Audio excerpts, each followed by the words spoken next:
Bonjour. Je voudrais 10 cm à emporter, s'il vous plaît. Ok. Émilie n'achète pas du ruban, mais de la pizza.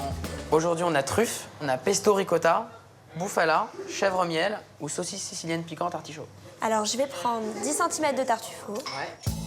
Vous avez bien entendu, ici on la vend au centimètre. Et il n'y a pas que dans cette pizzeria que la vente au centimètre a fait son apparition.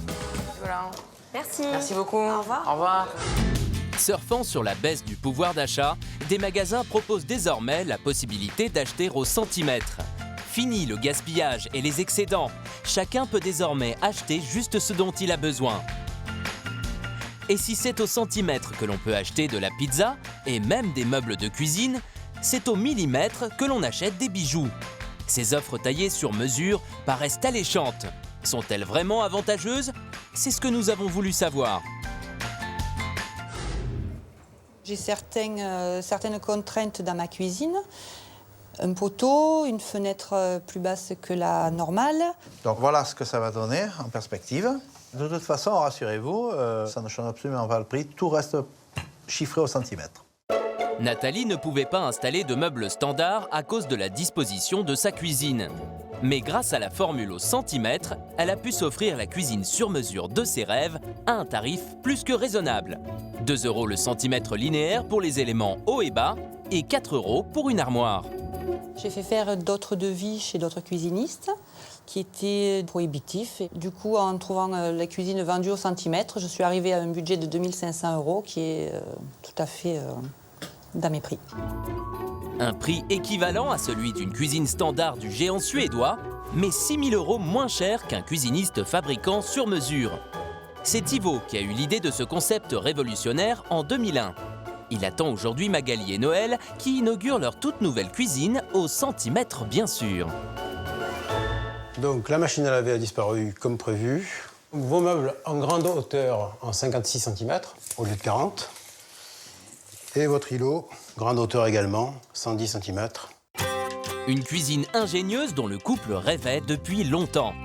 On avait effectivement peur pour du sur-mesure quand on a fait les plans et on s'est dit que le coût, il fallait peut-être faire attention. Et puis au final, non, ça a marché super. Du sur-mesure pour des prix qui frôlent ceux du géant suédois. Comment est-ce possible? On a tout simplement fait une moyenne du prix au centimètre linéaire de meubles, ce qui fait qu'on arrive à faire ce tarif-là de 2 € hors taxe le centimètre. Ivo applique aussi des marges réduites, fabrique en France et a de ce fait des frais de transport quasi nuls. Et bien sûr, aucun gâchis sur ces meubles découpés à façon et au plus juste. Dans ce restaurant créé par Teddy et Romain, 2 copains d'enfance, C'est parti. on achète sa part de pizza au centimètre près. Une idée venue tout droit de Londres. Alors, 1 mètre divisé en 4, 25 cm de tartuffe, 25 cm de chèvre miel, 25 cm de courgette pesto et 25 de bouffala. Merci. Voilà, bon appétit. Au menu aujourd'hui pour ce groupe d'amis, 1 mètre de pizza à partager. Côté saveur, il y en a pour tous les goûts. Et côté prix, Pour le mètre de pizza, on en a eu à peu près, je crois, pour 55 €. Là, on est 7 personnes, donc on en a à peu près pour moins de 8 €, donc on s'y retrouve largement. C'est même moins cher qu'une pizza ronde traditionnelle. vendues à partir de 10 cm, les pizzas de Teddy et Romain font aussi le bonheur des petits appétits. On se retrouve souvent avec des jeunes filles qui n'ont pas forcément un appétit d'ogre et qui veulent prendre juste une part de 10 cm et qui n'auraient jamais eu l'appétit dans une pizzeria traditionnelle de se prendre une vraie pizza ronde qui équivaut chez nous à 30 cm. Les gros appétits s'y retrouvent aussi parce qu'ils peuvent prendre du coup 10, 20, 30, 40. On a même un record à 90 cm. Conclusion, la pizza au centimètre est un carton. Acheter au centimètre, c'est bien. Acheter au millimètre, c'est mieux. Bonsoir, vous êtes Lucie? Oui. Vous venez pour des alliances, c'est ça? Oui, c'est ça, ouais.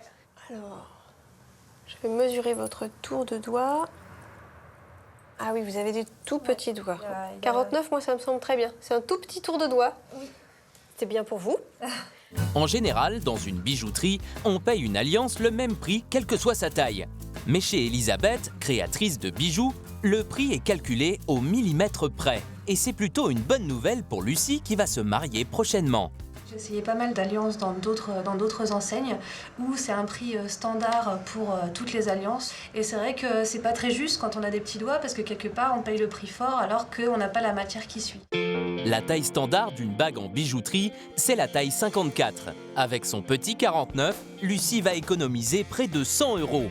D'autant que la largeur et l'épaisseur de la bague jouent aussi sur le prix. On est sur une bague qui fait près de 2,5 mm de large. Si on prend une bague qui est un tout petit peu plus fine, en 2 mm de large, ça vous fait une différence entre 40 et 50 € pour un demi-millimètre de largeur en moins. Et pour cette spécialiste du bijou éthique, l'équité n'est pas la seule raison de facturer au millimètre près. Une alliance comme ça, eh bien ça génère environ 20 tonnes de déchets miniers. C'est énorme. Donc chaque gramme d'or compte. Pour les bagues, donc, n'hésitez pas à choisir le mode de calcul qui vous avantage. Petit doigt, foncez sur les prix au millimètre. Messieurs, préférez peut-être les prix fixes. Quoi qu'il en soit, acheter au centimètre ou au millimètre, ça fait toujours une différence de taille.